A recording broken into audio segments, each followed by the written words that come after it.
కాళేశ్వరం ప్రాజెక్టుపై కాంగ్రెస్ బీజేపీ దుష్ప్రచారం చేస్తుందని బీఆర్ఎస్ వర్కింగ్ ప్రెసిడెంట్ కేటీఆర్ ఆగ్రహం వ్యక్తం చేశారు. తెలంగాణ భవన్లో కాళేశ్వరం ప్రాజెక్టుపై హరీష్ రావు ఇచ్చిన పవర్ ప్రెజెంటేషన్ లో పాల్గొన్నారు. కేటీఆర్ కాళేశ్వరం విషయంలో అవాస్తవాలు ప్రచారం చేస్తున్నారని కూడా మండిపడ్డారు. 371 పిల్లర్లో 2 మాత్రమే కుంగాయన్నారు.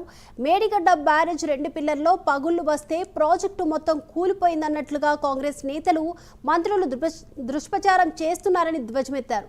కాంగ్రెస్ బీజేపీ కుమ్మక్కై కేసీఆర్ పై అభాండాలు వేస్తున్నారని ఆరోపించారు.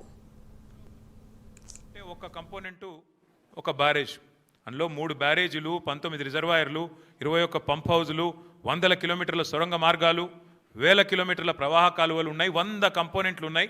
ఆ 100లో ఒకటి మేడిగడ్డ బ్యారేజు. అందులో మొత్తం 371 పిల్లర్లు ఉంటే 3 బ్యారేజీలు కలిపి 2 పిల్లర్లలో ఒక దగ్గర పగులు వచ్చింది.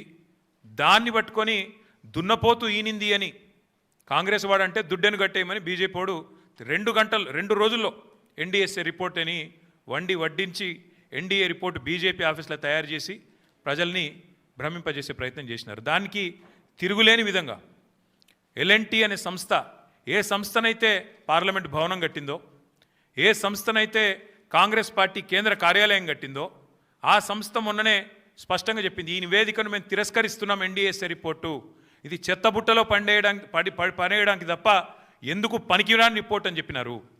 అట్లాగే ఆ సంస్థనే, ఏ సంస్థనైతే నేను అడుగుతున్నా రేవంత్ రెడ్డిని, ఏ సంస్థనైతే మేడిగడ్డ బ్యారేజ్ కట్టిందో ఆ సంస్థ నిజంగానే పనికిరాందైతే మరి కాంగ్రెస్ పార్టీ కార్యాలయం కూడా ఆ సంస్థతో ఎందుకు కట్టించినామని నేను అడుగుతా ఉన్నా. కాంగ్రెస్ పార్టీ కార్యాలయం కూడా తెలంగాణకి వెళ్ళిపోయిన మూటలతోనే కట్టిరు మీరు, అందరికి తెలుసు అది. అందుకే మేము అనేది ఇవాళ వాస్తవాలు తెలియజెప్పడానికి, తెలంగాణలో జరుగుతున్న దుష్ప్రచారం 2 పార్టీలు ఒకటై కాంగ్రెస్ బీజేపీ కుమ్మక్కై ఇవాళ దున్నపోతూ ఈనిందని ఒకడంటే దుడ్డెను కట్టేమని ఇంకోటి అన్నట్టుగా ఇద్దరు ఒకటై నీళ్ళిచ్చిన కేసీఆర్ మీద, నీళ్ళిచ్చి కన్నీళ్లు తుడిచిన కేసీఆర్ ప్రభుత్వం మీద అభాండాలేసే ప్రయత్నం ఏదైతే